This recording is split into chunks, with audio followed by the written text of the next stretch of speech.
So today article 2 admission or establishment of new state புதிய மாநிலங்களை சேர்த்தல் அல்லது உருவாக்குதல். ஸோ புதிய மாநிலங்களை சேர்த்தல் அல்லது உருவாக்குதல். ஸோ இந்தியாவுக்குள்ள புதிய மாநிலங்களை சேர்க்கணும், இல்லைனா புதிய மாநிலங்களை உருவாக்குதல்.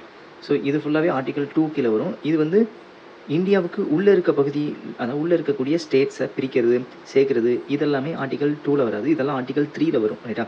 ஸோ ஆர்டிகல் 2 பேஸ் பண்ணி என்ன இந்தியாவில் இணைச்சிருப்பாங்க அப்படின்னா சிக்கிம், ஓகேவா? ஸோ சிக்கிம் இணைச்சிருப்பாங்க. இந்த சிக்கிம் வந்து ஃபஸ்ட்டு வந்து எப்படி இருந்திருக்கு அப்படின்னா, சுதந்திரம் அடைஞ்சதுக்கு அப்புறம் வந்து இது வந்து மன்னராட்சியின் கீழே இந்தியாவில் பாதுகாக்கப்பட்ட பகுதியாக அறிவிக்கப்பட்டிருக்கும்.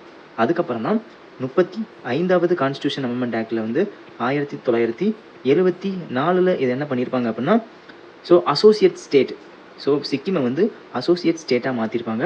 ஸோ அதுவுமே அங்கே இருக்கக்கூடிய மக்களின் விருப்பத்தோடு தான் இது வந்து நடந்திருக்கும். நெக்ஸ்ட் வந்து 36வது கான்ஸ்டியூஷன் அமெண்ட்மெண்ட் ஆக்ட் 1975 என்ன பண்ணியிருப்பாங்க அப்படின்னா, அசோசியேட் ஸ்டேட்லேருந்து முழு மாநிலமாக 22வது மாநிலமாக இந்தியாவில் இணைக்கப்பட்டிருக்கும். இதுவும் மக்களின் கருத்து கணிப்பின்படியே இந்த மாநிலமும் இந்தியாவில் இணைக்கப்பட்டிருக்கும். ஓகே.